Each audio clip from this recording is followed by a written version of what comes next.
Hello friends, ഇന്ന് നമുക്കൊരു special ദോശയാണ് കേട്ടോ. അതിന് കുറച്ച് കാര്യങ്ങൾ വേണം. സവാള ചെറുതായിട്ട് അരിഞ്ഞത്, തീരെ ചെറുതായിട്ട് അരിയണം കേട്ടോ. പിന്നെ പരിപ്പ് വേവിച്ചത്, അതിൻ്റെ അകത്ത് ഇത്തിരി പച്ചമുളക് അരിഞ്ഞിടണം, മല്ലിയില ഉണ്ടെങ്കിൽ അത് ഇടണം. പിന്നെ ഇത്തിരി നല്ല ജീരകം, മുളക്, ഉപ്പ്, പിന്നെ തക്കാളി ചെറുതായിട്ട് അരിഞ്ഞത് കേട്ടോ. മുളകെന്ന് വെച്ചിട്ടുണ്ടെങ്കിൽ മുളക് മറ്റേ പൊടിയല്ല കേട്ടോ, ചതച്ച മുളകില്ലേ അത് കേട്ടോ. സ്വല്പം മതി, പച്ചമുളക് ഉണ്ടല്ലോ. എന്നിട്ട് അതെല്ലാം കൂടി ഉപ്പിട്ട് കൂട്ടി യോജിപ്പിച്ച് നമ്മൾ വെക്കണം.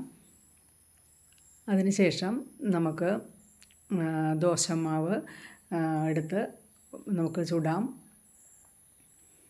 നല്ല അധികം നൈസാക്കാൻ പാടില്ല, ഇത്തിരി കട്ടി വേണം കേട്ടോ.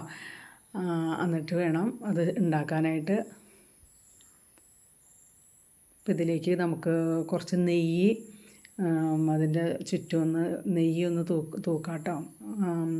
കുറച്ച് മതിയാകുമേ. അത് നമുക്ക് ഈ കൂട്ടി വെച്ചിരിക്കുന്ന പരിപ്പും തക്കാളിയും സവാളയൊക്കെ ഉള്ളത് അതിൻ്റെ അകത്ത് നന്നായി നമ്മൾ ഈ ഊത്തപ്പം ഉണ്ടാക്കുന്ന പോലെ ഇടുക. ഊത്തപ്പത്തിൻ്റെ അകത്ത് പരിപ്പുണ്ടാവില്ല, ഇതിൽ പരിപ്പുണ്ടാകും, അതാണുള്ള വ്യത്യാസം കേട്ടോ. നല്ല ടേസ്റ്റാണ്, വേറെ കറിയൊന്നും വേണമെന്നില്ല. എന്നിട്ടത് നമ്മുടെ കയ്യിൽ കൊണ്ട് അത് ഒന്ന് അമർത്തി കൊടുക്കണം കേട്ടോ. അപ്പോൾ നന്നായി അത് വെന്ത് കഴിയുമ്പോഴത്തേനും വേണമെങ്കിൽ ഒരു മൂടി വെച്ച് നമുക്ക് മൂടിയിടാം കേട്ടോ. നെയ്യ് ഞാൻ 2-3 ദോശയ്ക്ക് ആദ്യം നെയ്യ് ഒഴിച്ചു, വേറെ 2 ദോശയ്ക്ക് ഇതുപോലെ ചെയ്തതിന് ശേഷം ഒഴിച്ചു കേട്ടോ. എന്നിട്ട് നമുക്ക് മറിച്ചിട്ടു.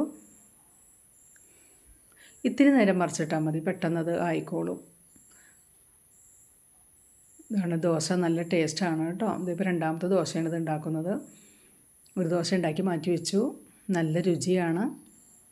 പിന്നെ ഞാൻ വേറൊരു ദോശ കൂടി ഉണ്ടാക്കി. ലാസ്റ്റ് മാവിൽ സവാളയൊക്കെ ഒന്ന് വട്ടത്തിൽ അരിഞ്ഞ് നല്ല ഡെക്കറേഷൻ ചെയ്തിട്ട് പരിപ്പുണ്ട് കേട്ടോ. ആ സാധനങ്ങളൊക്കെ തന്നെ നല്ല രുചിയാണ്. ഉണ്ടാക്കി നോക്കണം കേട്ടോ. അഭിപ്രായം പറയണം, സബ്സ്ക്രൈബ് ചെയ്യണം, ലൈക്ക് ചെയ്യണം കേട്ടോ.